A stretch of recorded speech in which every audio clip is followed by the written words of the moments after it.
Minhas boas-vindas a todos. Nós vamos palestrar hoje sobre os requisitos de admissibilidade dos recursos no novo Código de Processo Civil.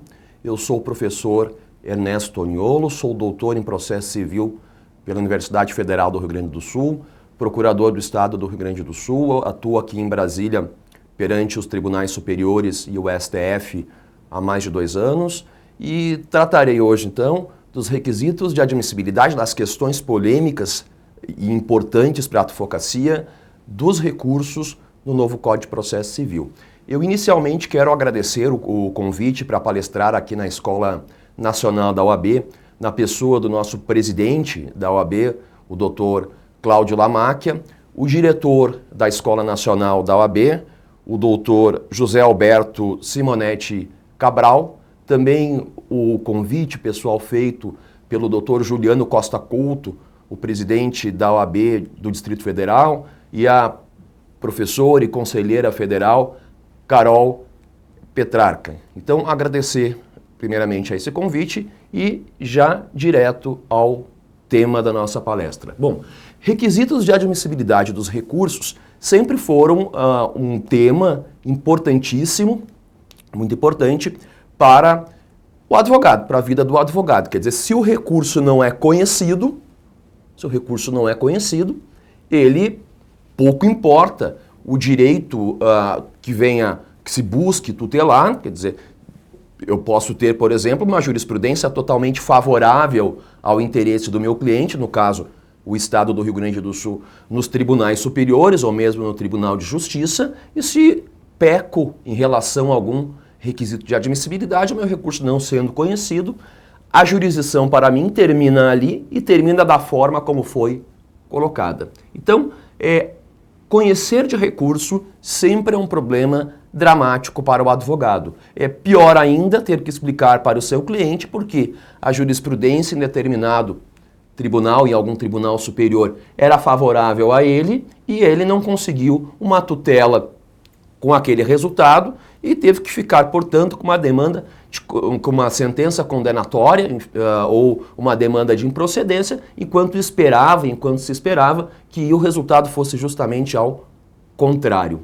Eu também quero aproveitar para fazer aqui uma divulgação do curso que a Escola Nacional da OAB, ou dos cursos de especialização que a Escola Nacional da OAB tem ministrado em conjunto com a Universidade Santa Cruz do Sul, com a Unisc. Eu pessoalmente já comecei esse trabalho com eles há mais de 1 ano. São cursos de especialização na modalidade EAD, extremamente bem organizado, o tempo é muito bem aproveitado. Nós, professores, temos uma incumbência bem pesada também de ter que elaborar roteiros de aprendizagem, de fórum de discussão, participar desses fóruns, elaborar ali também as respostas para os fóruns, respostas para os alunos. Então é um trabalho, é um curso de especialização que ele é muito mais do que um conjunto de videoaulas. Realmente é um curso de especialização em EAD, utilizando todos os requisitos ou todos os recursos disponíveis, não é, que essa tecnologia nos coloca. Então, atualmente, eu só vou aqui mencionar os cursos que estão abertos, né, são vários, Advocacia Criminal, Advocacia Imobiliária Urbanística, Registral e Notarial, que são poucos os cursos que tratam desse assunto, Advocacia Penal Empresarial, não preciso dizer que hoje, dentro do direito penal, é um dos ramos mais procurados pelos advogados na prática, e Advocacia Trabalhista e Previdenciária, Advocacia Tributária, também nesse curso eu vou ministrar aí algumas aulas, Direito de Família, Direito Eleitoral, algumas pessoas atuam nessa área, e também a especialização em Direito Processual Civil, sobre o novo Código de Processo Civil, que é a que eu já há 2 anos, desde que foi criado ali esse convênio com a OAB, tenho ministrado aulas. Então, voltando aqui ao tema da minha palestra, feita essa divulgação. Requisito de admissibilidade, preencher requisito é algo importantíssimo e algo dramático para o advogado. Não conseguiu preencher esses requisitos, bom, o processo vai terminar na instância que se encontra favorável ou contrário ao teu cliente. Muito bem. Muitos ou alguns advogados, principalmente os recém-formados, devem estar pensando, mas professor Toniolo, qual é o tipo de situação que as pessoas têm o seu recurso não conhecido? Quer dizer, tem que se cometer um ato terrível, como por exemplo, a perda de prazo, para que o recurso não seja conhecido? Ora, primeiro, erros acontecem durante a vida profissional até dos melhores advogados. Então, sempre você tem que estar atento à possibilidade, primeiro, para tentar não cometer o erro e, tendo cometido essa falha, saber se existem formas de solucionar este erro, de superar este erro e também saber que existem situações que não são assim tão tranquilas, tão corriqueiras, que o advogado mediano, aquele que estuda, que se prepara, enfim, mas que não dedica todos os dias, né, da sua semana a estudar questões novas, enfim, que ele também vai encontrar dificuldades, talvez não em perder o prazo do recurso, mas em relação a outros requisitos de admissibilidade. Agora digo a vocês o seguinte, mais ainda, muito mais ainda, se vocês estiverem advogando perante os tribunais superiores, mesmo que nos seus respectivos estados, certamente os senhores, as senhoras vão interpor recursos para os tribunais superiores. Bom, todos sabem que fazer um recurso ser conhecido hoje por tribunal superior é praticamente um exercício de malabarismo. Na verdade, quase todos os recursos, ou a esmagadora maioria, não são conhecidos. Então o que eu tenho que fazer é me aperfeiçoar para que esses poucos recursos que sejam conhecidos, os meus estejam ali entre eles e tentar corrigir eventuais falhas de não admissibilidade, enfim, decisões que não admitem os recursos. Bom, o que o novo Código de Processo Civil diz de novo a respeito disso? Tudo. No novo Código de Processo Civil não tem área que foi mais alterada do que os recursos. Os recursos sofreram profunda alteração com o novo Código de Processo Civil. A OAB teve uma participação muito forte nesse novo código, os advogados podem notar, de vários institutos, enfim, na construção desse novo código. O código ele é o primeiro código democrático do Brasil, isso significa dizer que nós tivemos várias pessoas trabalhando em cima de vários projetos e no final das contas foi aprovado uma versão que contempla ali várias contribuições, portanto, não é um código que tenha ali um autor que escreveu do início ao fim, e é natural que tenha algumas incompatibilidades, algumas contradições, mas a média, a regra, na minha visão, é que o novo código ele ficou bem melhor do que o código anterior. Nos recursos, os advogados, vivenciando esse drama constante de não admissão de recursos, eles trabalharam junto com professores de processo civil, com processualistas, para mitigar os rigores, pelo menos os rigores formais de admissibilidade do recurso. Quem não se lembra, aliás, muitos não se lembram porque são advogados mais novos, mas os advogados com mais de 10 anos de prática recordam daquela jurisprudência em cima do agravo de instrumento que começou a construir o seguinte: lá no agravo de instrumento precisa juntar certidão de intimação da decisão recorrida. Pelo menos é o que dizia o Código de 73 reformado. O que se quer com isso é que, sendo o agravo de instrumento interposto no tribunal e permanecendo os autos lá em outro juízo, eu precisaria formar um instrumento, instruir o recurso, para que pudessem pelo menos verificar a tempestividade. Então precisava daquela certidão para saber quando a pessoa foi intimada e, a partir dali, poder calcular se realmente ela cumpriu o prazo, se o recurso é tempestivo. Muito bem. Por algum tempo se construiu uma jurisprudência que claramente voltada para não conhecer de recursos, para eliminar o número de recursos da pior forma possível, que é utilizando rigores formais, interpretando que essa certidão de intimação da decisão recorrida somente seria aquela fornecida pelo cartório. Certifico que intimei o doutor fulano na data tal. Ora, muitos tribunais ou alguns julgadores de alguns tribunais não aceitavam sequer a nota de expediente publicada.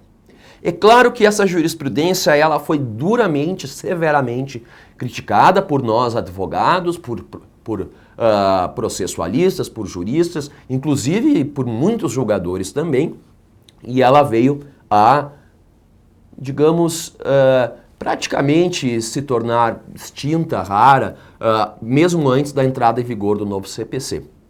Até porque isso atrapalhava a vida dos próprios cartórios, eu ter que, toda vez que fosse interpor um agravo, pedir uma certidão de intimação da decisão recorrida. Muito bem.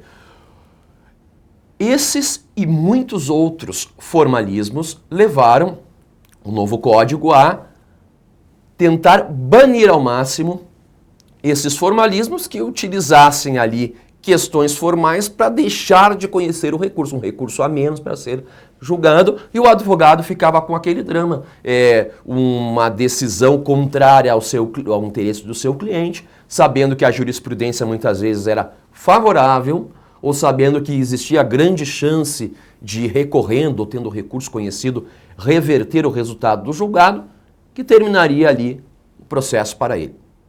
Bom, o que o novo código faz é, já um dos primeiros artigos que inauguram ali o livro dos processos nos tribunais, é dizer o seguinte, que existindo algum vício, alguma falha sanável, quer dizer, um vício que seja sanável no recurso, ou carecendo ele de algum documento, o relator, antes de não conhecer do recurso, dará a oportunidade do recorrente suprir este vício ou essa falta de documento e, portanto, tornar o seu recurso conhecível.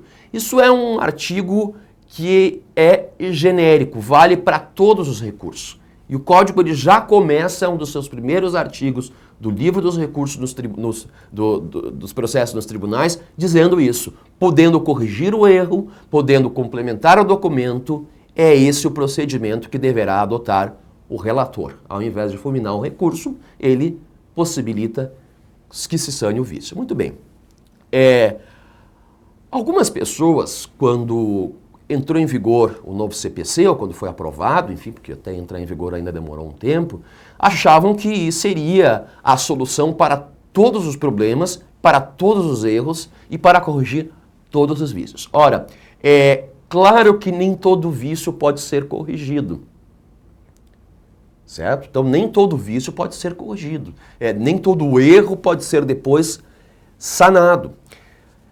E nem estou falando ainda na possibilidade que sempre existe, que é presente, da jurisprudência interpretar esses requisitos mitigados, interpretar esses dispositivos de forma restritiva.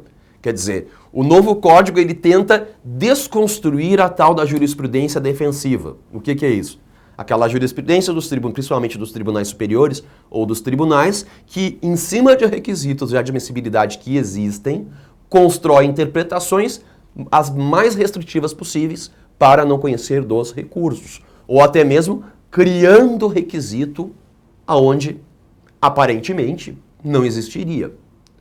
O código tenta, como eu disse, acabar com isso, mas nada impede que com o passar do tempo, mesmo nessas situações, surja uma nova jurisprudência defensiva, talvez não igual à anterior, mas interpretando aí esses dispositivos. Bom, se debateu bastante nos últimos tempos, até algumas críticas duras, as pessoas têm feito críticas duras a todos, né? O Brasil hoje se faz muito isso, principalmente nas redes sociais. Há uma decisão recente, ou nem a mais recente, do ministro Fux, que dizia o seguinte: dentre esses vícios que não podem ser corrigidos, está o ônus argumentativo do advogado, lá na sua petição de recurso, de impugnar todos os fundamentos da decisão recorrida. Quer dizer, se ele falhar nos argumentos que ele está trazendo no seu recurso de impugnar a decisão recorrida, este não é um erro que possa ser corrigido. Bom, foi duramente criticado, sério, estão voltando com a jurisprudência defensiva, que ruim. Eu, pessoalmente, não encontrei nada de tão absurdo nessa decisão. Aliás, nada de absurdo, e concordo com ela nesse caso. Porque vejam bem, o novo código, ele dá um dever de fundamentação para o juiz muito forte, muito pesado. Estamos esperando, os advogados esperam que esse dever de fundamentação para que as decisões sejam facilmente sindicáveis, quer dizer, porque eu posso entender porque que ele chegou àquela conclusão e, se não concordar, recorrer dessa decisão, mas que também eu possa compreender porque que a jurisdição foi prestada daquele modo e, portanto, mitigar o arbítrio, ou retirar o arbítrio. Decisões tomadas com base em direito e não com posicionamentos pessoal ou com convicções pessoais do magistrado. Muito bem. Deu um ônus pesado de fundamentação ao juiz e nós estamos batalhando bastante para que seja cumprido isso. Agora, ao mesmo tempo, sempre existiu o requisito de admissibilidade das razões recursais. Razões recursais, o que quer dizer isso? Olha, dificilmente tu vai encontrar um recurso que não foi conhecido porque o advogado esqueceu de tratar das razões, não colocou as razões recursais, quer dizer, foi lá, fez um relato do que aconteceu no processo, pediu e esqueceu de dizer por que estava pedindo a reforma da decisão recorrida. Os recursos que não são conhecidos por ausência de razões recursais, ou por, melhor, deficiência nas razões recursais, eles geralmente dizem respeito a situações em que o advogado esquece de impugnar algum fundamento autônomo decisório.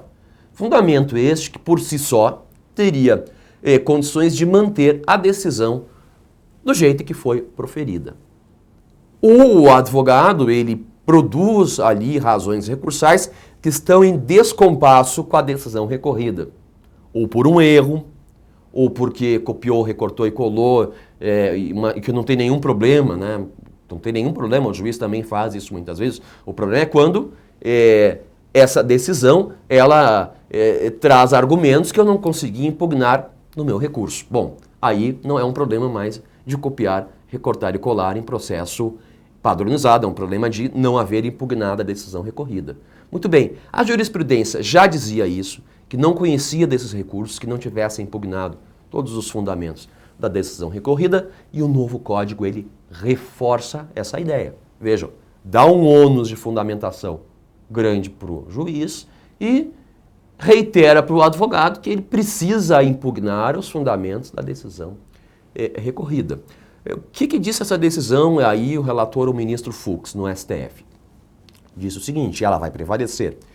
Disse que eu preciso impugnar todos os fundamentos da decisão recorrida e, não feito isso, se isso não foi cumprido, não é um desses vícios sanáveis que o juiz ou que o tribunal deve intimar ao advogado para que sane o vício. Porque simplesmente isso tornaria inviável a prática recursal ou o trâmite dos recursos nos tribunais e principalmente nos tribunais superiores. Então, este é um erro que não se corrige. Não argumentou bem no teu recurso, não tem mais a possibilidade de depois corrigir este vício. Essa jurisprudência, não tenho dúvida nenhuma, ela irá se consolidar. E não me parece algo absurdo. Com certeza não me parece algo absurdo. Agora, vejamos. Existem outros vícios que podem ser corrigidos. Então, a ausência de documentos eu posso suprir. Faltou uma peça, eu posso suprir, não é? A questão do preparo, isso é interessante. O preparo nos recursos, agora no novo CPC, as consequências da ausência do preparo ou da falta de comprovação do preparo, elas também foram mitigadas. Então, vejam bem. Até o CPC de 73, o preparo tinha que ser comprovado, quando exigido, claro, no ato da interposição do recurso. Então, interpôs o recurso na data tal e não juntou o preparo naquela data, mesmo que ainda dentro do prazo, por exemplo, uma apelação tinha 15 dias, eu apelei no 10º dia e no 12º dia eu juntei o preparo, o meu recurso não era conhecido. Não era conhecido se o código dizia que tinha que ser comprovado no ato da interposição do recurso.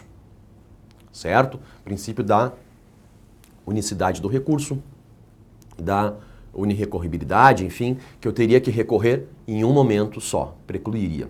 certo? Mesmo que dentro do prazo não poderia juntar depois. Isso era jurisprudência pacífica, o recurso não era conhecido, salvo aqueles casos em que o advogado comprovava que estava na fila do banco e foi o banco, por acaso, naquele dia, né, acontece pouco no Brasil, assaltado ou infartou, certo? Bom, essas eram situações excepcionais, mas o recurso, então, não era conhecido. E acontecia muitas vezes de esquecerem a guia no escritório, não juntarem no recurso, enfim, era um erro que, uma vez cometido, não tinha como sanar. Era sanável já no CPC de 73 reformado, aquele recurso em que eu protocolizei o recurso, naquele momento eu juntei o comprovante do preparo, mas o preparo foi feito de modo insuficiente. Quer dizer, era para recolher X, eu recolhi menos do que isso. Em geral, isso era um erro, um problema não imputável ao advogado. Quem fazia isso era lá a contadoria do fórum, que emitia a guia errado. E o código ele já abrandava, ele dizia, o preparo insuficiente ele pode ser complementado, e aí sim o advogado ele é intimado para complementar. Se ele não complementa o preparo em tantos dias, aí sim o recurso não será conhecido. Bom, como é que ficou no novo Código de Processo Civil? O novo Código de Processo Civil continua, isso é importante, continua exigindo o preparo no ato da interposição do recurso. Professor Toniolo, mas o que mudou em relação a isso então? Não, mudou a consequência. A exigência continua existindo. Agora, se eu por acaso não juntei o preparo no ato da interposição do recurso, mesmo que depois dos 15 dias, o Código de Processo Civil, ou o novo Código de Processo Civil, diz que eu precisarei primeiro ser intimado, isso é um vício que eu posso sanar, para que junte esse preparo posteriormente. Então, sou intimado por uma decisão judicial dizendo não juntou o comprovante do preparo. Faça em tantos dias, sob pena de aí sim não ser conhecido o seu recurso. Claro que se intimado eu ainda assim não juntei o preparo, meu recurso não será conhecido, quer dizer, não deixou de ser requisito de admissibilidade. Agora, o novo código, ele também contempla aquela possibilidade do preparo insuficiente. Claro, se ele contempla até essa, que eu não fiz o preparo, com certeza o preparo insuficiente pode ser também sanado. Então, eu fiz o preparo, juntei, mas não foi suficiente, foi a menor. Eu não paguei tudo que deveria ter pago. Certamente, o código dá a possibilidade de que eu complemente esse preparo, o que o código anterior ele já fazia. Bom, muitos devem estar se perguntando, e o código já responde isso aí também. Professor, se por acaso eu não juntei o preparo, a consequência que eu tenho, eu vou ser intimado simplesmente para juntar o preparo depois, não, tá? Existe uma penalidade. Qual é a penalidade? A penalidade é o seguinte, se tu não juntou na data correta, que é a data do teu recurso, o preparo, tu vai ser intimado para que tu junte posteriormente e recolha esse preparo em dobro. Então, a penalidade. Não juntou no dia, vai juntar depois, né? Fazer depois o preparo, mas em dobro. Certo? E se não for em dobro, muitos devem estar se perguntando. Quer dizer, eu cometi este erro, fui intimado para juntar o comprovante do preparo depois, em dobro, e aí eu junto, por equívoco, um segundo equívoco, eu faço o preparo simples, não faço em dobro. Eu posso me utilizar daquela regra que diz que o preparo, quando é insuficiente, ele pode ser complementado? O novo Código de Processo Civil diz que não, certo? Ele diz o seguinte, tu pode até complementar o preparo insuficiente, mas não nesse caso. Aí seria muita benesse conjugada, certo? Ou uma coisa ou outra, não dá para cometer os dois erros seguidos aqui. Então, uma coisa ou outra. Então, aqui houve realmente um avanço do novo código e creio que poucas pessoas esquecem de juntar o comprovante do preparo. Poucas. Na prática, poucas. Chegou a surgir uma jurisprudência aqui, há um tempo atrás, mas que depois teve uma forte reação da OAB também. Quando eu olhei isso aí, me assustei, embora fossem decisões favoráveis ao Estado do Rio Grande do Sul, que era o seguinte, a pessoa desfrutava de AJG. Também mudou bastante no novo CPC, AJG, e as pessoas não estão se dando conta. Mas enfim, a pessoa desfrutava de AJG. E aí deferia a JG, enfim, vinha muitas vezes o agravo para cá, para os tribunais. O que se passou a entender? Que tu tinha que juntar o comprovante do deferimento da JG. Você não precisava fazer o preparo, com certeza. E como não havia juntado, nós estávamos conhecendo de milhares de recursos, certo? E chegaria certamente aos milhões. Mas teve uma reação muito forte da OAB, então, antes do novo CPC, e se eliminou essa jurisprudência defensiva. Muito bem. O que mais que nós temos de novidades de admissibilidade dos recursos? Vamos ficar com as mais simples e em seguida passamos para as diferentes, né? Não que sejam mais complexas. Os prazos recursais. Ora, os prazos recursais eles foram unificados, praticamente unificados. Então nós temos agora, em vez de ter agravo de 10 dias, agravo de 5, enfim, nós temos 15 dias. 15 dias para todos os recursos. Todos com exceção de um. Embargos de declaração. Embargos de declaração continua sendo o prazo de 5 dias, os demais recursos passam a ter prazo de 15 dias, uniformizado. Bom, o agravo interno no processo civil, certo? Passa a ser agora o nome do recurso que eu interponho contra a decisão monocrática. O tal do agravo regimental, previsto em lei federal, certo? Que regimento interno dos tribunais superiores é lei federal. O tal do agravo regimental, em matéria de processo civil, ele perde este nome e passa a ser denominado, a partir de agora, de agravo interno. E o agravo interno no prazo de 15 dias, não mais, portanto, os 5 dias do agravo regimental dos tribunais superiores. Estou falando de processo civil, cuidado. Estou falando de processo civil, porque eu não posso querer transportar o processo civil, ou essa regra do processo civil, lá para as questões que envolvem processo penal. Certo? Então eu até recebi alguns e-mails de alunos, enfim, amigos. Existe uma decisão recente aqui do STJ, depois eu estudei essa decisão, dizer não, mas o agravo regimental lá dos processos de competência originária que tratam de matéria penal, o prazo deles continua sendo o prazo simples. O prazo de 5 dias. E claro, isso é matéria de processo penal. Eu vou procurar o quê? O Código de Processo Penal. Agora, todos os outros casos, o CPC, para não deixar dúvida nenhuma, ele lá no final, isso muitas pessoas não estão lendo o código, lá nos seus dispositivos finais. Lá no final do código, ele tem as disposições finais, que é um Frankenstein, tudo que sobrou ali, que eles quiseram colocar, não colocaram em algum lugar, colocaram lá no final. Certo? Regras de direito temporal também. E ali está dito que todos os agravos, inclusive aqueles interpostos em processos nos tribunais, têm o prazo de 15 dias. Para não deixar dúvida nenhuma. Para que depois não viessem e dissessem, não, mas o nosso agravo do nosso regimento, ele é um agravo de 5 dias. O código não deixa dúvida nenhuma. Só que, claro, isso vale para processo civil. Eu não posso transportar para o processo penal. Então, muita atenção e muito cuidado para saber se vocês estão atuando no processo civil ou no processo penal, até porque existem as questões que envolvem improbidade administrativa, que aí eu vou ter um misto e, portanto, tem que ter cuidado e fazer, claro que sempre aí, então, até que se consolide essa jurisprudência no menor prazo. No menor prazo.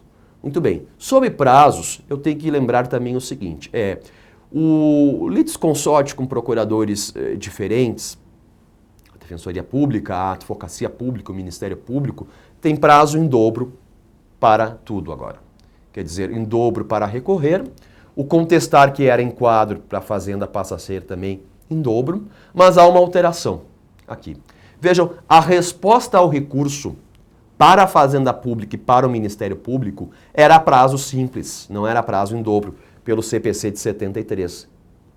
No novo Código de Processo Civil, qualquer resposta da Fazenda Pública passa a ser também contada em dobro, salvo o prazo próprio.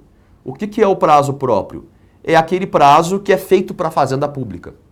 Por exemplo, um prazo de recorrer de indeferimento de suspensão de segurança. Olha, quem recorre é a Fazenda Pública ou o Ministério Público. Então, o prazo ali é próprio, é criado para a fazenda e então se conclui que já, por ser criado para ela, já se previu ali essa peculiaridade que faz com que ela tenha o prazo diferenciado, portanto eu não aplico o prazo privilegiado para a fazenda nessa situação.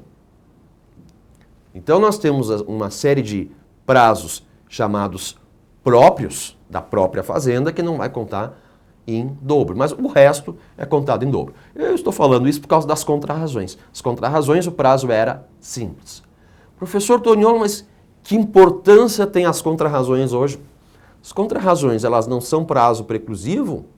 Pelo menos o CPC de 73 não era. Quer dizer, juntou as contrarrazões intempestivas, não podiam mandar desentranhar as contrarrazões. Aliás, nem a contestação poderia, porque a presunção de veracidade que se dá em cima de certos fatos, lá não contestados, é em relação a fatos, e nem a todos eles. Não ao direito e nem em relação a vários fatos que não podem ser presumidos verdadeiros. Então, por isso que a contestação precisa e continua precisando ficar nos autos, não pode ser desentranhada dos autos, porque eu tenho direito de argumentar durante todo o processo, mesmo que ainda fora do prazo. E as contrarrazões, se dizia, contrarrazões não é propriamente preclusivo, porque eu não estou pedindo nada, recorrendo, só estou argumentando. No novo código, isso muda. Por que muda? Porque, vejam bem, as contrarrazões do novo CPC, elas, lá na apelação, elas podem ter um papel semelhante ao recurso. As decisões interlocutórias, das quais não caiba agravo de instrumento, elas serão impugnadas ou na apelação ou na resposta à apelação. Então, eu tinha uma decisão interlocutória que não estava no rol daquelas decisões agraváveis por instrumento. Estou inconformado com ela, eu posso tratar disso na apelação? Posso, na apelação, nas contrarrazões, e pedir que o tribunal reforme aquela interlocutória. Bom, então vejam que neste caso, as contrarrazões, elas passam a ter uma função semelhante à de recurso. Porque eu também posso pedir nas contrarrazões que reforme a interlocutória. Agora, se eu deixei passar o prazo para isso, quer dizer, se as minhas contrarrazões são intempestivas, bom, então preclui o meu direito de revisar essa decisão interlocutória, que eu não podia impugnar pelo agravo de instrumento e que agora nas contrarrazões eu trouxe e impugnei. Então, muita atenção com as contrarrazões. Bom, além desses requisitos de admissibilidade, estão aí já, só pelo primeiro vocês já têm uma ideia de como o Código se esforçou para abrandar o rigorismo formal. Se esforçou muito para abrandar o rigorismo formal. O que mais que tem para ser dito sobre requisitos de admissibilidade? Outra questão que poucas pessoas estão se dando conta é o seguinte. No CPC aprovado, quando foi aprovado o CPC, se partiu da seguinte ideia, ou se consolidou a seguinte ideia. Tem recursos que têm admissibilidade desdobrada. Ou seja, que faz uma admissibilidade a primeira vez, em um determinado tribunal recorrido, e uma segunda vez é revisado pelo tribunal para o qual eu recorro. Por exemplo, o recurso extraordinário, o recurso especial interposto lá no tribunal, no TRF, no Tribunal de Justiça, que depois podia ser revisado no STJ ou no STF. E ali no tribunal poderia não conhecer do recurso e, portanto, ter um agravo. A mesma coisa a apelação. Quer dizer, o juiz conhece da apelação ou não conhece e ia para o tribunal. Ou em agravo ou depois para fazer a revisão na própria apelação. O que acontece? O raciocínio foi o seguinte. Por que submeter o recorrente a ter que fazer mais um recurso, que todos sempre recorriam? Não conhecia do recurso, a pessoa interpunha recurso. Então eu tinha mais um recurso ainda. Um recurso de agravo depois. Então, por que tudo isso se eu posso, então, eliminar esses recursos que sempre são interpostos, dizendo, olha, quem vai conhecer do recurso especial e do extraordinário é o próprio STJ e o STF. Então agora a admissibilidade não seria mais feita pelo Tribunal de Justiça. Bom, houve uma reação muito forte após a aprovação do novo CPC por parte dos tribunais superiores, porque embora essa ideia em tese ela fosse muito boa, na prática isso acarretaria um colapso desses tribunais, porque eles iam ter que lidar com aqueles que já foram interpostos não conhecidos e que, portanto, teve o agravo, e mais esses recursos não admissíveis que viriam direto lá de baixo para os tribunais superiores. Então houve uma reação muito grande, se encaminhou um projeto de reforma que foi aprovado mesmo antes da entrada em vigor do novo CPC. Então, lá no final de 2015, exatamente em dezembro de 2015, eu me lembro que eu gravei um curso todo incompleto sobre processo civil e os recursos tive que regravar de novo, iam lançar o curso no final do ano, tive que regravar porque teve alteração profunda dos requisitos de admissibilidade, aliás, dos recursos em geral para os tribunais superiores. E aí o que se fez? Tá? Contei isso aí para dizer como é que é hoje. Hoje continua sendo como era antes. Recurso especial e recurso extraordinário continua sendo interposto lá no tribunal recorrido, a admissibilidade continua sendo feita lá e depois vai desafiar, conforme o caso, ou agravo para os tribunais superiores ou agravo interno julgado pelo próprio tribunal, no caso dos recursos repetitivos, no caso da repercussão geral. Depois eu vou chegar nessa parte. Então, continua sendo praticamente como era antes, tirada essa pequena diferença que eu coloquei agora. Mas já a apelação não. A apelação agora, a sua admissibilidade não é mais feita pelo juiz de primeiro grau. É feita pelo próprio tribunal. Então, não tem mais o juiz de primeiro grau aquela função de conhecer ou não conhecer da minha apelação.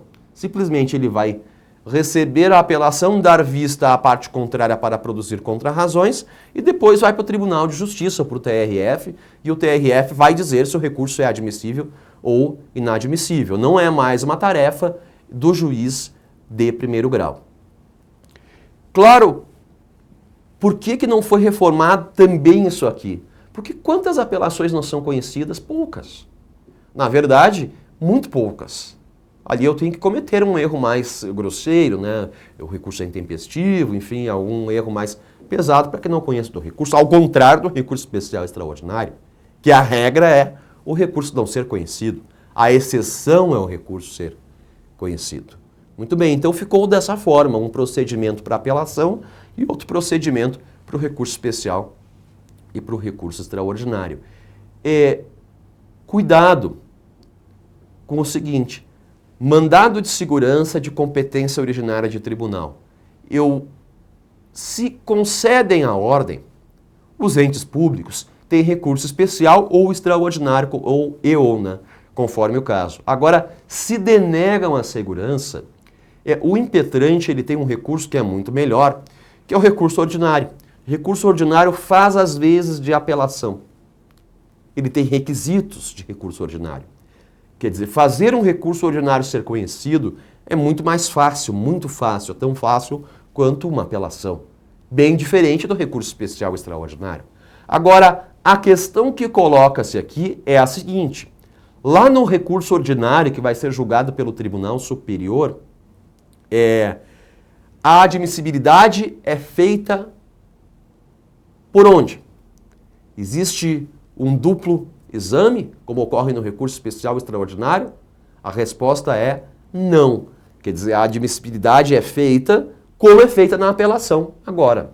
Quer dizer, apenas pelo juízo recursal e não por aquele juízo no qual eu interpus e que tramitou lá o recurso ordinário, que teve as contrarrazões, enfim, para depois remeter aos tribunais superiores. Então lembrem, não é? Recurso ordinário, ele é ordinário.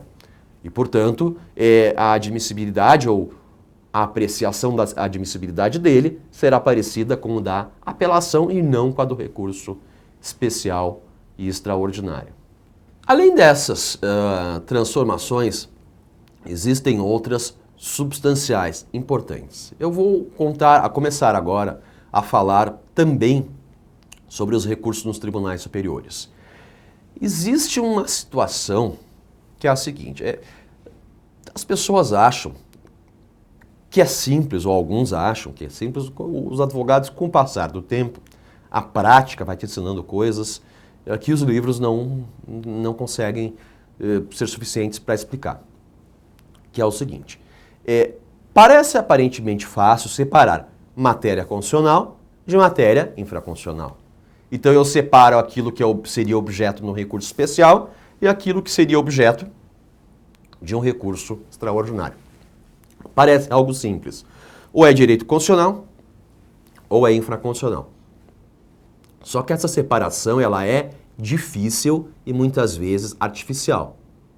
Eu posso, em um grande número de casos, saber que estou aqui diante de uma situação em que há uma interpretação divergente ou uma ofensa à lei federal, ou que há claramente uma ofensa à Constituição. Agora, em muitas outras, eu tenho uma sobreposição, se mesclam. É difícil dizer aonde termina a Constituição e começa a legislação infraconstitucional. Lembrem-se, nós temos uma Constituição enorme do Brasil. Isso por si só já dá algum indicativo. Agora, mais do que uma Constituição longa escrita, eu também tenho aquilo que chamam da Constituição não escrita. Quer dizer, tudo aquilo que está implícito, mas que eu considero matéria constitucional. Então, veja, se a Constituição escrita já é longa, mais ainda se ela for somada à não escrita. Então, eu tenho muitas vezes institutos ou questões que elas são tratadas na Constituição e repetidas no Código de Processo Civil, ou na Lei de Direito Civil, ou no Código Tributário Nacional. Ou elas são tratadas na Constituição Federal e o Código as complementa. Por exemplo, reserva de plenário. Ora, a reserva de plenário, que é quando um tribunal vai declarar inconstitucional uma lei no julgamento de um recurso ou de um processo de competência originária e deve parar o julgamento. Para o julgamento. E suscita a questão da inconstitucionalidade e submete ao órgão especial deste tribunal, que representa lá o tribunal como um todo. E aí, neste órgão especial ou neste plenário do tribunal, eles vão apreciar a questão da constitucionalidade.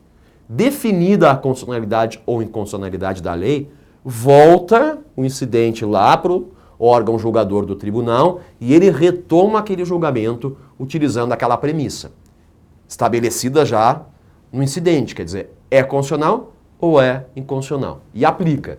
E, aliás, o recurso que eu vou interpor, o extraordinário, depois, é dali, daquela decisão que aplica o incidente, ou o resultado do incidente, lá no julgamento do meu recurso, e não do julgamento do incidente. Isso é um erro muito cometido, muito. Esse outro recurso não será conhecido, porque ali não se decidiu ainda a tua questão. A tua questão será decidida quando aplicarem ela ao caso, ao teu caso concreto. Mas voltando aqui ao meu exemplo, não é? Isso está estabelecido na Constituição Federal. Agora, o Código de Processo Civil, ele também estabelece, também trata do assunto, trata do procedimento, trata da necessidade de se submeter ao plenário ou ao órgão especial, trata desse incidente e também estabelece exceções. Diz o seguinte, se o plenário do STF já houver apreciado a questão, quer dizer, plenário do STF apreciou já a questão, eu não tenho por que suscitar um incidente. Não tem por que, a questão já está decidida por quem tem o poder decisório final a respeito dessas questões constitucionais. Então, é uma exceção, uma dispensa à instauração do incidente. Não está na Constituição Federal? Não está na Constituição escrita, mas é compatível com a sistemática da Constituição. Agora, pergunto a vocês, a ofensa à reserva de plenário, ela pode ocorrer de várias formas. Primeiro, da forma mais grosseira, declarar inconstitucional a lei sem submeter ao órgão especial ou ao plenário. Certo? Bom, aqui eu estou ofendendo a Constituição Federal ou o Código de Processo Civil que repete essa regra? Parece que, aparentemente, teria ofensa a um e ofensa a outro. Agora, a outra situação. estão aplicando ali uma exceção para não submeter a reserva de plenário, dizendo que o STF um dia já julgou no plenário uma matéria igual, disse que a lei era inconstitucional. Ora, muitas vezes fazem isso, só que aquela decisão do STF, aliás, trata de outro assunto, não é exatamente igual, portanto teria que ter submetido. Bom, como essa exceção está prevista no próprio Código de Processo Civil, não na Constituição, aí pergunto, seria uma ofensa à lei federal ou à Constituição Federal? Parece que nessa segunda situação vocês conseguem visualizar bem a ofensa ao Código. Agora, na primeira, não. Eu fico em dúvida quando o Código repete aquilo que a Constituição diz, se a ofensa é ao Código ou é a Constituição Federal. Uma situação mais corriqueira ainda é a ofensa à coisa julgada. Ora, a coisa julgada é cláusula pétrea da Constituição Federal. Está lá na Constituição Federal. A previsão da coisa julgada, e não só a previsão, mas a previsão como cláusula pétrea. A questão é a seguinte, o Código, todo mundo sabe que ele trata da coisa julgada e com minúcias. Agora, muitas vezes eu tenho uma ofensa à coisa julgada e aí existe, em certos casos, uma ofensa realmente à preservação do Instituto da Coisa Julgada. Não estou tratando lá da extensão, enfim. E tem que saber se é uma questão constitucional ou infraconstitucional. Os advogados interpõem nesses casos, em geral, dois recursos. Um recurso especial da parte que trata do Código, enfim, da infraconstitucional, e um recurso extraordinário. Bom, dependendo de com quem caia esses teus recursos, tu tinha uma situação anômala até a entrada em vigor do novo CPC. Poderia determinada turma do STJ dizer o seguinte: ora, quando o Código repete o que a Constituição diz, é ofensa à Constituição e não ao Código. Muitas turmas dizem isso. E aí, chegar lá, então o teu recurso não foi conhecido, o teu especial. Muito bem, não foi conhecido, mas estava aguardando, esperando com muita confiança o julgamento do recurso extraordinário. Aí chegou lá no STF, o STF diz não, mas esse caso é ofensa ao Código. E aí? O teu recurso ou os teus recursos não eram julgados por ninguém. O STJ dizia que era atribuição do STF e o STF dizia que era atribuição do STJ. Eu imagino um advogado tendo que explicar para o seu cliente ou para a parte que o seu recurso não foi conhecido porque um tribunal achava que era do outro o recurso. E ninguém julgou. O novo Código de Processo Civil, ele elimina essa situação em que a pessoa ficava no limbo. Ele cria a seguinte regra: quando for interposto recurso especial e o STJ vem a entender que aquela ofensa não é a lei, e sim a Constituição Federal, que a questão é constitucional, o que ele vai fazer? Ele, ao invés de não conhecer o recurso, ele vai me intimar para que eu, em tantos dias, complemente a argumentação acerca de matéria constitucional e demonstre a repercussão geral. Repercussão geral, claro, é requisito, né, de admissibilidade do recurso extraordinário. Feito isso, digamos que eu tenha cumprido esse ônus, ele vai, após, remeter para o STF e o recurso será julgado, vejam, como um recurso extraordinário. Chegou lá no STF, o STF pode adotar duas condutas. Ou ele realmente entende que é constitucional e aprecia, ou ele devolve ao STJ, dizendo: STJ, isto é matéria infraconstitucional, a ofensa aqui é só reflexa, julga tu. E aí o STJ terá que julgar o recurso. Vejam, eu não tenho mais aquele limbo. Quer dizer, se eliminou essa situação absurda que ninguém julgava. E o contrário também pode ocorrer. Eu interpus um recurso extraordinário que tratava de uma questão prevista na Constituição, mas que também estava prevista no Código Civil ou no Código de Processo Civil.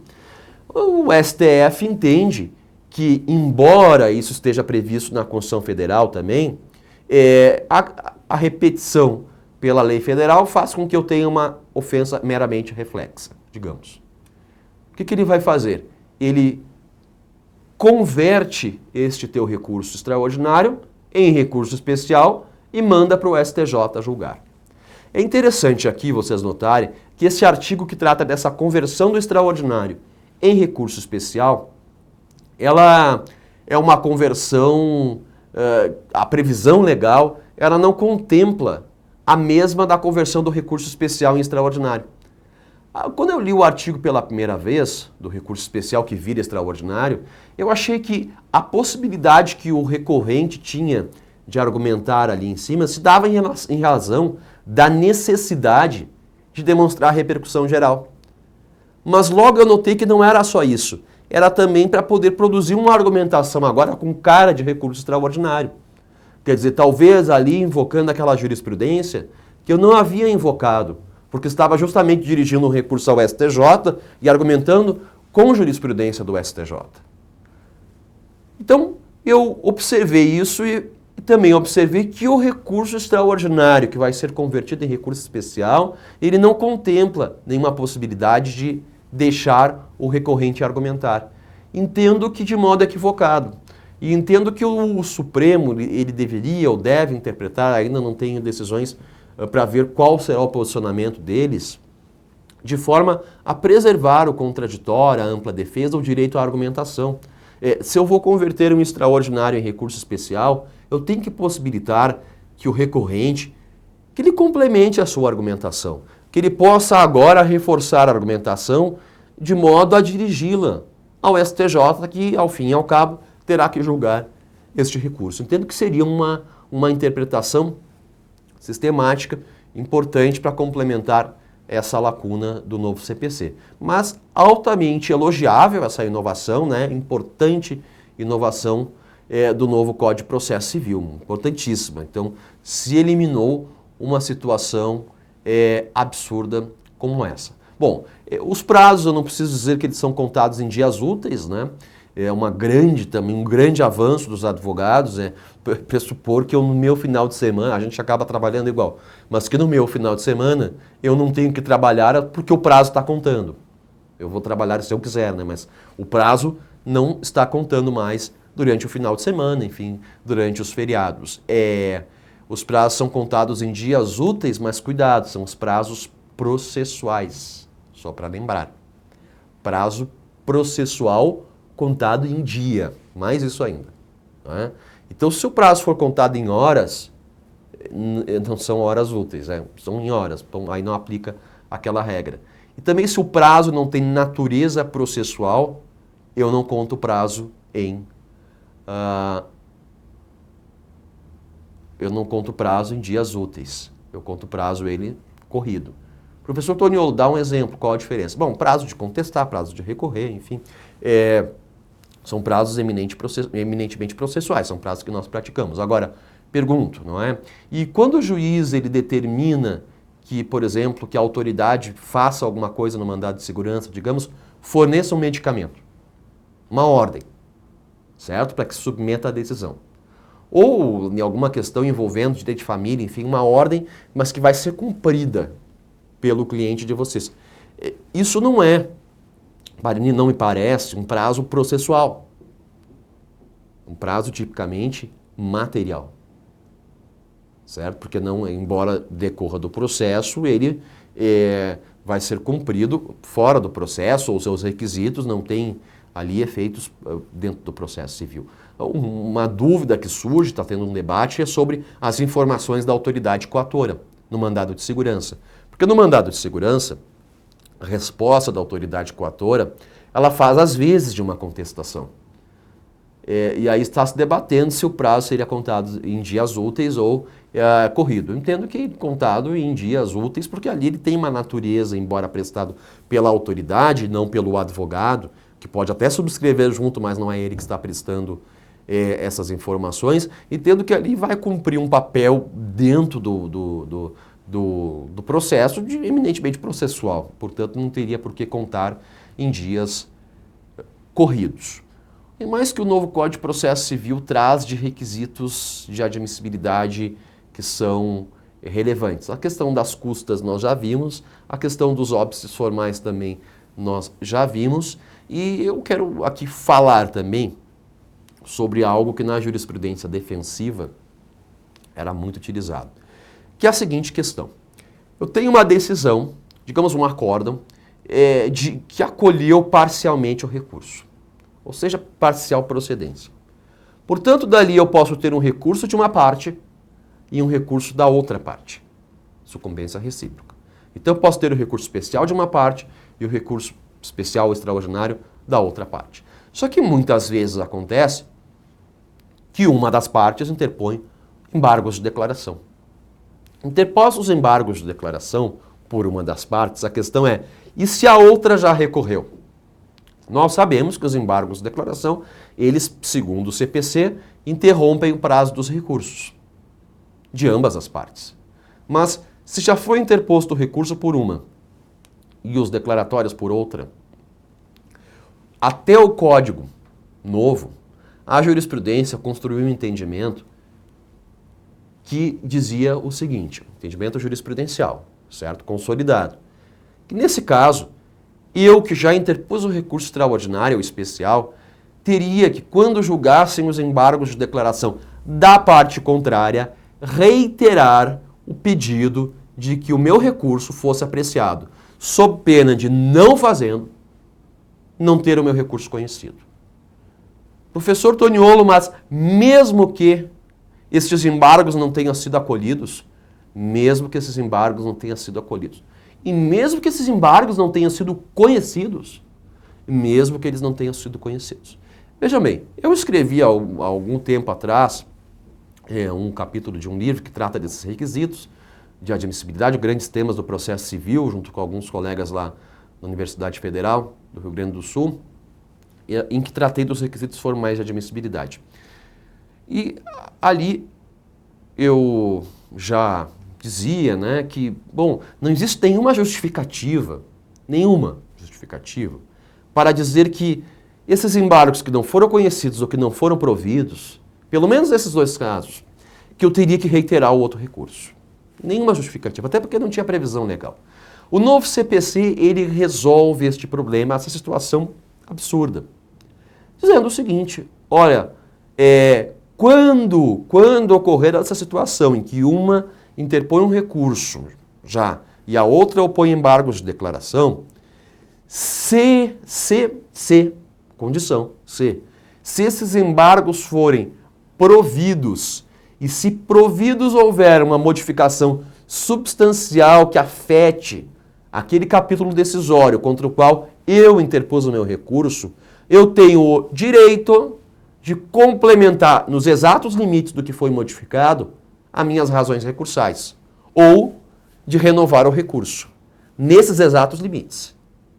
Veja que interessante. Então, não foi conhecido, não foi provido, eu não preciso fazer, eu não preciso reiterar.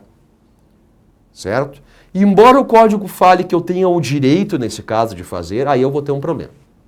Nesse caso qual? No caso que os embargos foram acolhidos e modificaram algo substancial da decisão, algo importante, justamente em relação ao capítulo contra o qual eu interpus o recurso. Quer dizer, eu interpus o recurso contra uma decisão que naquela parte, naquele capítulo, ela foi modificada de forma relevante.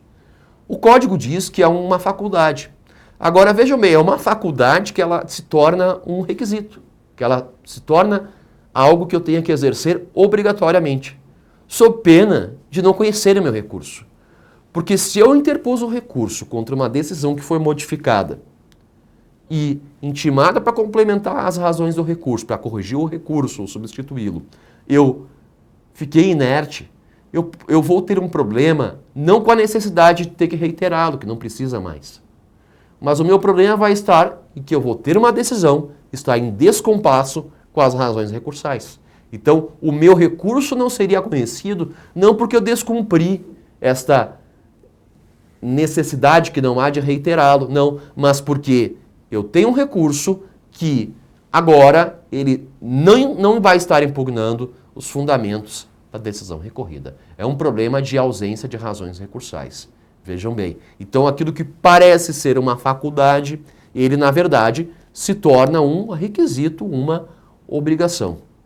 Então, aqui penso que houve um grande avanço, Quer dizer, não proveu os embargos de declaração, ou não conheceu os embargos de declaração, eu não preciso reiterar o recurso interposto. Se proveu e tratou de uma questão irrelevante para o meu recurso, eu também não preciso. Agora, se proveu e alterou substancialmente a decisão em algo que diz respeito ao meu recurso, aí, embora diga que é uma faculdade, eu na prática vou ter que alterar o recurso, sob pena de não o fazendo, logo em seguida ele não ser conhecido porque está em descompasso com as razões, os fundamentos, aliás, da nova decisão recorrida. Interessante notar o seguinte, que nessa situação, até um aluno aqui em Brasília, estava palestrando na OAB aqui do DF, uma pergunta muito interessante do aluno, dizia o seguinte, professor, mas se por acaso, eu, lá quando fiz esse recurso especial extraordinário, eu esqueci de recorrer de alguma questão que agora, tá, está abrindo oportunidade com esses embargos de declaração julgados, que alterou uma parte significativa do julgado. Agora, eu poderia, professor, já que vou complementar, ou que vou recorrer de novo, não só fazer isso, mas recorrer daquilo que eu havia esquecido? Pergunta interessante. Bom, o código diz que eu posso complementar o meu recurso na medida do que foi alterado pelo julgamento. E aí eu posso pensar que aquele capítulo, digamos que tratasse do dano moral. Era um acidente de veículo, eu tinha danos materiais, danos emergentes, né? Os danos materiais divididos em danos emergentes, lucros cessantes, digamos que eu bati no Uber ou num táxi, né? E também o dano moral. Digamos que eu tenha esquecido de recorrer ali do dano moral, recorri só dos danos emergentes ou dos lucros cessantes, enfim, mas como os embargos providos, eles alteraram também o capítulo do dano moral, o aluno perguntou o seguinte, tá, eu posso aproveitar agora para corrigir o erro que eu cometi? Me parece, eu ainda não li nada assim que tenha tratado desse exemplo brilhante que esse aluno trouxe, me parece que aqui há uma preclusão. Há uma preclusão no momento que eu já recorri e não recorri deste capítulo que mesmo modificado, não é? Mesmo modificado, eu não havia recorrido dele, então, portanto, agora não poderia mais recorrer. Agora, claro que isso é muito difícil na prática eu conseguir estabelecer uma resposta que valha para todos os casos. Porque, vejam bem, pode ser que daquele capítulo eu não tenha recorrido naquele momento porque eu não quis. Agora, com essa modificação, eu posso ter um potencial dano e, portanto, um potencial interesse recursal que antes eu não tinha. E agora passei a ter. Porque essa decisão agora, do jeito que ficou, ela parece que pode causar determinadas consequências que antes ela não causava. Quer dizer, vejam, é uma questão complexa, que uma questão para o caso concreto, não é fácil. Eu não vou encontrar as respostas nos livros sempre, enfim, mas é um raciocínio que eu faria este. Existe a preclusão, existe. Agora, se eu conseguir justificar que o provimento desse recurso, ele alterou aquela decisão, aquele capítulo contra o qual não recorri, alterou de um modo que a partir de agora passa a existir um interesse recursal para mim diferente do que existia antes, diferente do que podia até existir antes, né?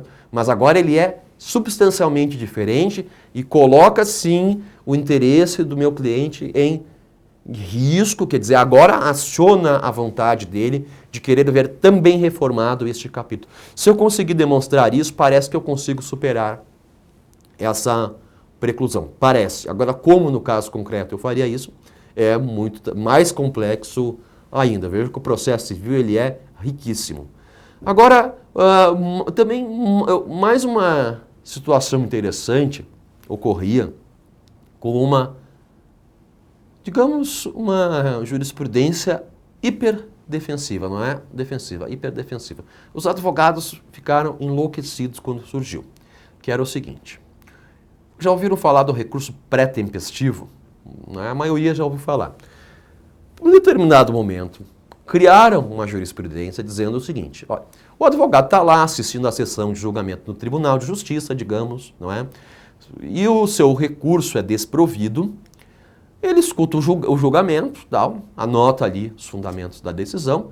Aliás, ele quando chega no escritório vê que aquele desembargador, que era o relator e aquela Câmara, tinham várias decisões iguaizinhas àquelas, já julgadas.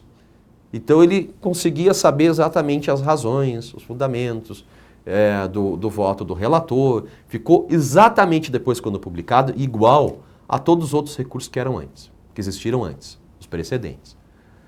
Só que vejam bem, neste caso o advogado saiu dali da sessão, foi para o seu escritório, minutou o recurso e interpôs o recurso antes da publicação da decisão.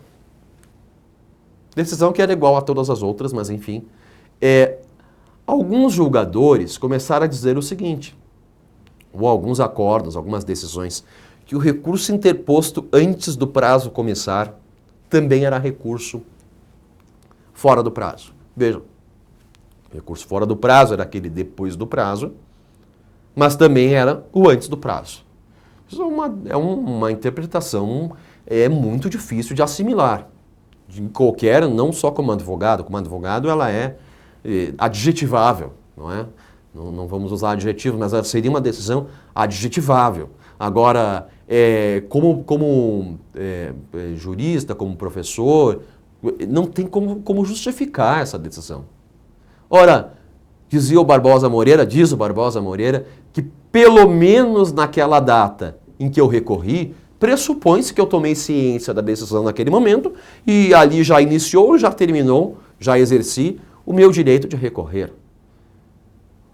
Bom, essa jurisprudência ela tomou corpo por um tempo, inclusive nos tribunais superiores, teve uma reação fortíssima, mais forte que eu já vi dos advogados e da doutrina. Os processualistas, eles estavam assim escrevendo muito sobre isso, escrevendo praticamente com uma fúria processual sobre esse assunto, não é? Porque era difícil de assimilar essa jurisprudência defensiva que dizia que o recurso que eu interpus antes de começar o prazo, porque eu tomei ciência por algum jeito da decisão, não seria tempestivo, era muito difícil de aceitar. Os tribunais acabaram voltando atrás. Eu não sei como é que estava no TST, como é que está isso, mas o STJ e o STF já não aplicavam a tempo. O novo Código de Processo Civil, ele diz o seguinte, que se eu por algum motivo tomei ciência da decisão antes do início do prazo, bom, eu posso interpor o recurso desde que ele esteja aí com as razões recursais compatíveis com aquela decisão que for publicada depois, não é? E que esse recurso não pode ser considerado intempestivo. Então vejam, aqui nós tivemos um grande avanço também. Mais uma jurisprudência defensiva que é duramente combatida aqui pelo novo Código de Processo Civil. Agora, só para concluir aqui a minha breve palestra sobre os requisitos de admissibilidade no novo Código de Processo Civil, vamos falar aqui um pouquinho sobre pré-questionamento, não é? Com o novo Código de Processo Civil, o voto vencido, certo? Ele passou a ser parte integrante do acórdão, para fins de pré-questionamento, inclusive. Eu tenho uma dificuldade de entender como é que o voto vencido ele vai ser fundamento do acórdão, se ele é vencido, né? Parece meio difícil, mas muitas vezes eu tinha essa experiência de que o recurso era interposto, chegava aqui em Brasília, nós tínhamos que trabalhar muitas vezes porque o recurso não era conhecido, que trabalhar o conhecimento desse recurso por falta de pré-questionamento. E aí justamente havia ali sido pré-questionado no voto que ficou vencido. Tratava da tese, exatamente a tese que o Estado estava defendendo, era aquela que o desembargador lá, que ficou vencido, abraçava. Bom, com o novo Código de Processo Civil, aquilo que foi pré-questionado, que foi tratado no voto vencido, é considerado pré-questionado, porque é parte integrante do acórdão e, portanto, há a existência de um pré-questionamento a respeito do assunto. Então, em geral, são essas as principais alterações aí, principalmente dos requisitos de admissibilidade dos recursos ordinários do novo Código de Processo Civil. Só para concluir, não é? Em relação à fungibilidade recursal, fungibilidade recursal é tomar um recurso e convertê-lo em outro. Bom, o novo Código de Processo Civil ele traz casos de fungibilidade novos, né? Na verdade, ele não consolida uma regra de fungibilidade em geral. O Código 73 já não tinha essa regra, o novo Código continua não tendo. Quer dizer, o advogado tem que ter muita atenção na hora de escolher o recurso cabível. Eu, antes de ser procurador do Estado, eu fui assessor do professor Alvaro de Oliveira, Carlos Alberto Alvaro de Oliveira, no Tribunal de Justiça. Ele entrou pelo 5º da OAB, eu ingressei junto com ele lá, enfim, fiquei até assumir o cargo como procurador. Eu lembro que a primeira surpresa que eu tive ali foi, eu pensava em recurso não conhecido, pensava em recurso com prazo perdido. Me dei conta que não, que a grande maioria dos recursos que não eram conhecidos, eles deixavam de ser conhecidos porque o advogado achava que estava diante de uma interlocutória, interpunha uma apelação. Aí o recurso não era conhecido. Ou achava que estava diante de uma sentença, acabava interpondo uma apelação e era uma interlocutória. Certo? Existem vários casos em que as pessoas têm uma dificuldade de identificar a decisão. Tem que ter muita atenção com a identificação da decisão que tu vai recorrer. Porque o código anterior não tinha uma regra de fungibilidade recursal aplicável, sempre, e o novo também continua não tendo. O que acontece? Como exceção, se permite. Excepcionalmente, permitem que aplique fungibilidade quando existe uma dúvida objetiva sobre qual recurso cabível, quer dizer, eu não gosto da expressão dúvida objetiva, porque dúvida é uma coisa que tem na cabeça das pessoas, enfim. Mas existe uma controvérsia sobre qual recurso cabível. O doutrinador tal diz que cabe esse, ou o doutrinador fulano diz que cabe outro recurso. Bom, aí a dúvida ela é objetiva. Agora, além disso, eu não posso estar diante de um erro grosseiro. O que é o erro grosseiro? O erro grosseiro é aquele que existe quando, diante de uma decisão que eu poderia identificar o recurso cabível, extraindo da legislação, eu opto pelo recurso errado. Isso seria um erro grosseiro. Ora, sempre que a dúvida não for objetiva, o erro será grosseiro. Eles se confundem. E a expressão erro grosseiro é uma expressão técnica. Não é uma ofensa para o advogado, necessariamente. É uma expressão técnica, que quer dizer isso, que quando eu podia extrair da legislação qual recurso cabível, ainda assim optei pelo recurso errado. Claro que é muito difícil, não é? Uma situação em que vem na ementa lá do recurso já, que tu interpôs o recurso errado, que o erro é grosseiro. Isso muitas vezes ele acontece. Agora, o código, ele também, tanto o velho quanto o novo, eles não têm fungibilidade prevista, né? Mas aplicam excepcionalmente nesses casos, e tem um outro requisito que alguns colocam, outros não, que era o recurso que vai ser convertido no recurso correto, ele tem que ter sido interposto no prazo desse recurso que eu pretendo converter. Por exemplo, o agravo era 10 dias, a apelação era de 15. Muitos entendiam, a jurisprudência, a maioria dela entendia, que esse agravo, para ser convertido em apelação, aliás, se eu fosse fazer o contrário, né, converter uma apelação em agravo, apelação 15 dias, o agravo 10, que eu teria que ter interposto essa apelação que vai ser convertida naqueles 10 dias. Eu acho propriamente um absurdo, porque às vezes até a pessoa pode não ter tido conhecimento de que existia essa divergência jurisprudencial a respeito de qual recurso cabível, interpôs o recurso no prazo do recurso que ela entende correto, e essa era, para mim, o posicionamento mais correto, mas era minoritário na jurisprudência, embora na doutrina se criticasse bastante. Bom, agora com o novo Código de Processo Civil, eu continuo não tendo esses casos, eu continuo só aplicando fungibilidade em situações excepcionais, mas a questão do prazo parece que ficou mais tranquila, porque o prazo agora ele é unificado em 15 dias, salvo os embargos de declaração. Muito bem, mas só para dizer aqui que nós temos um outro caso de fungibilidade, aliás, dois outros. Nós temos esse caso do recurso especial extraordinário, que é um caso de fungibilidade, aliás, dois casos de fungibilidade, um para o recurso especial, outro para o recurso extraordinário.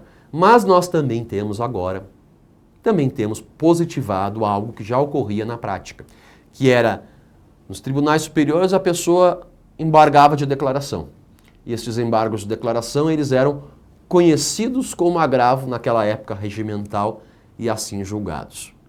Bom, isso fazia com que muitas vezes eu fosse embargar de declaração, já tivesse que trazer não só os argumentos dos embargos de declaração baseados em omissão, em contradição, em obscuridade, e agora também em erro, né? Mas eu já tivesse que argumentar como se fosse um agravo, porque poderia ser julgado como um agravo, o que era ruim para todos. Bom, o novo Código de Processo Civil, ele diz que os embargos de declaração, eles, se veicularem um pedido similar ao do agravo interno, eles poderão ser ali convertidos no agravo interno. Agora, diz o Código, quando isso ocorrer, deve o relator intimar o embargante dizendo que está convertendo em agravo interno para que ele complemente as suas razões daquele recurso que agora será um agravo interno. Me parece que isso é benéfico no sentido de que evita a surpresa e de certa forma possibilita que o advogado também ele exerça aquele seu dever, direito e dever, não é? De colaborar com construções decisórias mais corretas, de argumentar dentro do processo também. Então acho que também aqui nós tivemos um grande avanço. Então, novamente, eu quero aqui agradecer ao convite da Escola Nacional da OAB, ao Conselho Federal da OAB, a professora Carol Petrarca, ao nosso presidente aqui da OAB do DF, o doutor Juliano Costa Couto, ao diretor da Escola da Escola Federal da OAB e também ao nosso presidente, o Dr. Lamac. Espero ter contribuído aqui com algumas questões, as principais questões disso que foi o mais alterado no Código de Processo Civil, que é o sistema recursal. Então, foi muito bom ter estado com vocês.